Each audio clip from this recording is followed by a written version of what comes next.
എല്ലാവർക്കും നമസ്കാരം. ഹൃദയവയിലൂടെ ഇന്ന് ഈ പ്രോഗ്രാമിലേക്ക് ഹൃദ്യമായ സ്വാഗതം. നിങ്ങളോടൊപ്പം RJ ലീനയാണ്. ഒരാളുടെ സങ്കടങ്ങളെ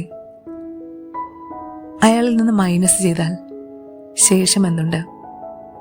ഇല്ല, ഒന്നും ഉണ്ടാവില്ല. കാരണമില്ലാത്ത, പേരിടാനാവാത്തൊരു സങ്കടം എല്ലാവരുടെ ഉള്ളിലും എപ്പോഴും ഉണ്ട്.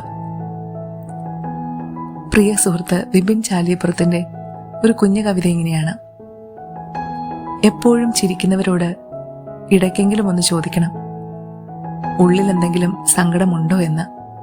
ചെറിയൊരു വഴിവെട്ടി കൊടുത്താൽ മതി, വലിയൊരു കടലിരമ്പി വരുന്നത് കാണാനാകും. ബോബിച്ചിന്റെ വാതിൽ എന്ന പുസ്തകത്തിലെ വിലാപം എന്നുള്ള ഭാഗത്തെ ചില വരികളാണ് ഇന്ന് നിങ്ങളുമായി പങ്കുവയ്ക്കാൻ ആഗ്രഹിക്കുന്നത്. ബോബിച്ചിന്റെ വരികൾ ഇങ്ങനെയാണ്: സ്വന്തം സങ്കടങ്ങളെക്കുറിച്ച് ഇനി എഴുതില്ലെന്ന് ചങ്ങാതിമാർക്ക് ഒരിക്കൽ ഉറപ്പു കൊടുത്തതാണ്. എങ്കിലും ഒരു സന്ദേഹം ബാക്കിയുണ്ടായിരുന്നു. ഒരാളിൽ നിന്ന് അയാളുടെ സങ്കടങ്ങളെ മൈനസ് ചെയ്താൽ ശേഷം എന്തുണ്ട്? ഇല്ല, ഒന്നും ഉണ്ടാവില്ല. കാരണമില്ലാത്ത, പേരിടാനാവാത്ത ഒരു സങ്കടം എപ്പോഴും കൂടെയുണ്ടായിരുന്നു. ചതുപ്പിൽ പെട്ടുപോകുന്നത് പോലെ ഇപ്പോൾ അനുഭവപ്പെട്ടിരുന്നു. പുറത്തു കിടക്കാനുള്ള ഓരോ ശ്രമവും നിങ്ങളെ കൂടുതൽ കൂടുതൽ കുരുക്കുന്നു. മനുഷ്യനിത്രയും നിസ്സഹായനായൊരു സ്പീഷീസ് ആണോ? വിഷാദത്തിലേക്ക് ചാഞ്ഞു പോകുന്ന ഒരു മനസ്സ് ഒരാളുടെ മാത്രം തലവരെയാണെന്ന് തോന്നുന്നില്ല. ഒറ്റ നോട്ടത്തിൽ ഭാരപ്പെടാൻ ഒരു കാരണവുമില്ലാത്ത നിങ്ങളെ ആരോ മൂളുന്ന പാട്ടുപോലും തകർത്ത് കളയുന്നത് എന്തുകൊണ്ട്? സംഗീതത്തിൽ തോടി രാഗമത് ചെയ്യുന്നുണ്ട്. ഒരേ കടലെന്ന ചിത്രത്തിലെ ഗാനങ്ങൾ ആ രാഗത്തിലാണ് ചിട്ടപ്പെടുത്തിയിരിക്കുന്നത്. വിലക്കപ്പെട്ട കനിയെന്നൊക്കെ പറയുന്ന മട്ടിൽ വിലക്കപ്പെട്ടൊരു ഗാനം പോലുമുണ്ട് ചരിത്രത്തിൽ, ഗ്ലോമി സൺഡേ എന്ന പേരിൽ.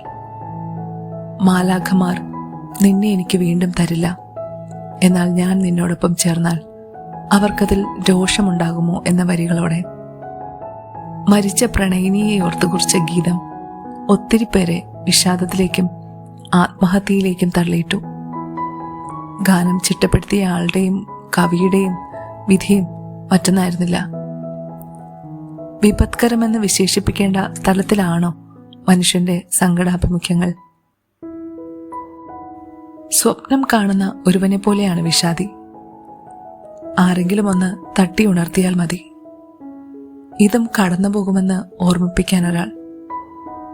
ചെറിയ സ്നേഹം കൊണ്ടും കരുതൽ കൊണ്ടും പ്രാർത്ഥന കൊണ്ടും വൈദ്യം കൊണ്ടുമൊക്കെ ഒന്ന് തൊട്ടാൽ മതി.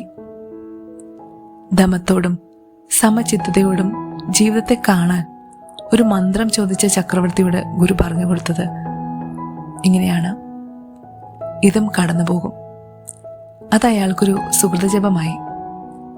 എന്റെ ആത്മാവെ ശാന്തമാവുക, നീ ഇതിനേക്കാൾ കഠിനമായതിലൂടെ കടന്നുപോയിട്ടുണ്ട്. ഒന്നോർത്താൽ എന്തെങ്കിലും ഒരു മുള്ള് ശരീരത്തിലോ മനസ്സിലോ വഹിക്കാത്ത ആരുണ്ട് ഈ വാഴ്വിൽ? ആ മുള്ള് അവിടെ ഇരുന്നു കൊള്ളട്ടെ എന്ന് പൗലോസിനോട് ക്രിസ്തു. മീതെ കൃപയുണ്ടത്രേ. മോശ കണ്ട മുൾപ്പടർപ്പ് പ്രകാശിച്ചിരുന്നത് പോലെ ഞാൻ എന്നോട് തന്നെ പറയുന്നു, വിഷാദം നിന്റെ ഉള്ളിലെ മുള്ളാണ്, നീ അതുമായി കൂട്ടുപിടിച്ചേ പറ്റൂ. എൻ്റെ ഉള്ളം നിറയെ കരച്ചിലാണ്. ഞാൻ എഴുതിയതൊക്കെ അതിൻ്റെ സാക്ഷ്യമാണെന്ന് കസാൻഡ സാക്കിസിനെ വായിക്കുമ്പോൾ എനിക്ക് ചിരി വരുന്നു. ഹാ, ഒരു നിറകൺ ചിരി.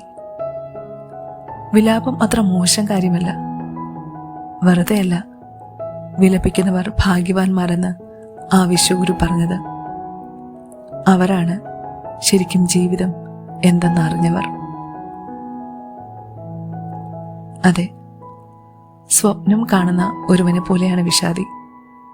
ആരെങ്കിലും ഒന്ന് തട്ടി ഉണർത്തിയാൽ മതി, ഇതും കടന്നു പോകുമെന്ന് ഓർമ്മിപ്പിക്കാൻ ഒരാൾ.